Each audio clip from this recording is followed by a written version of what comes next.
Today is going to be a bit of a departure from the norm. I'm not going to be making anything. What do you mean you're not making anything? You know, woodworking is more than just cutting wood, nailing or screwing it together. Sooner or later, you have to apply a finish.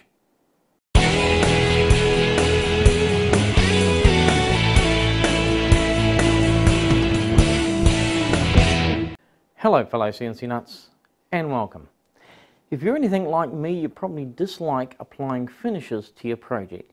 You get it wrong, you can really destroy all that hard work that you've done making it in the first place. Now when it comes to finishing MDF, I find that to be one of the harder products to finish. The outside edges here are no problem at all. They're nice and hard and generally don't soak up your finish. But these ends here are just diabolical. There's several ways people suggested doing it. One is to use a oil-based primer before you start with your final coat, but I personally dislike oil-based primers.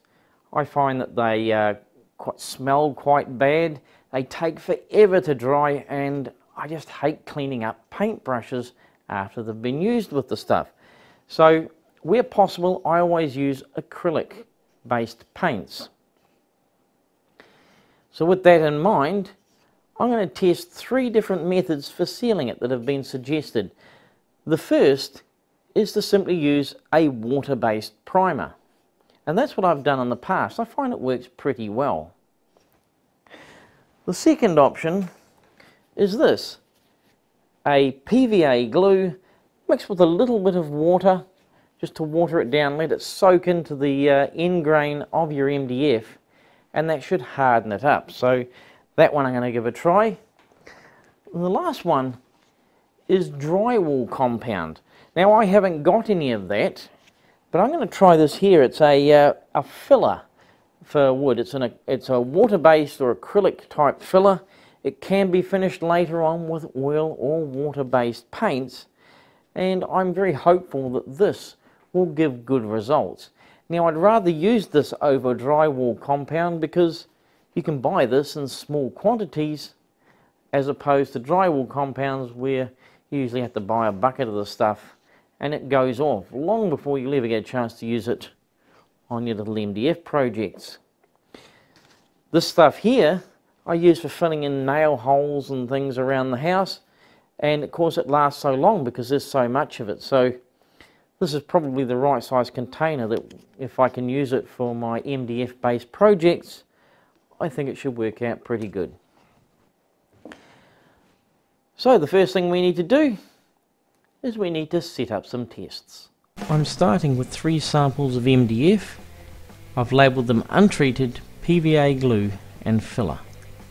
I sand the edge to be painted, and then with the PVA glue one I mix a little bit of water and just brush that into the edge. For the filler, I apply it with a putty knife to the edge of the MDF.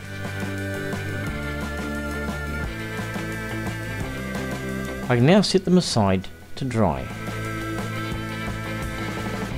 With the PVA glue and filler dried, I can now give it a light sand with 240 grit paper. The PVA glue and filler finish feel very smooth. I can now move on and apply an acrylic primer to the ends of my MDF. A light sanding of the primer with 240 grit sandpaper, and then we can move on to the finishing coat. 2 coats of finish and it's complete.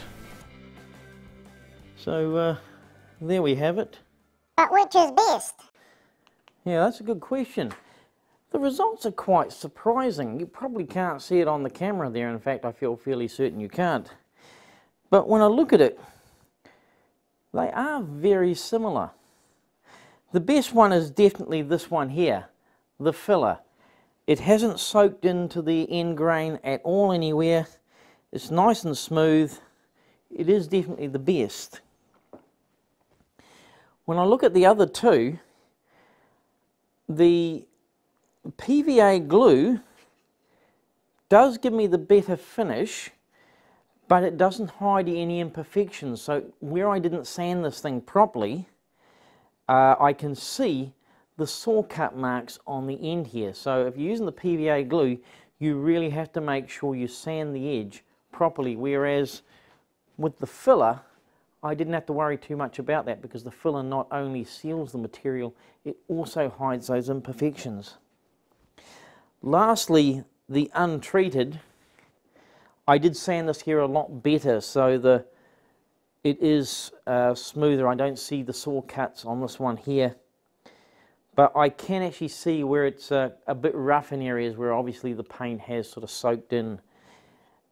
So yeah, this definitely comes third.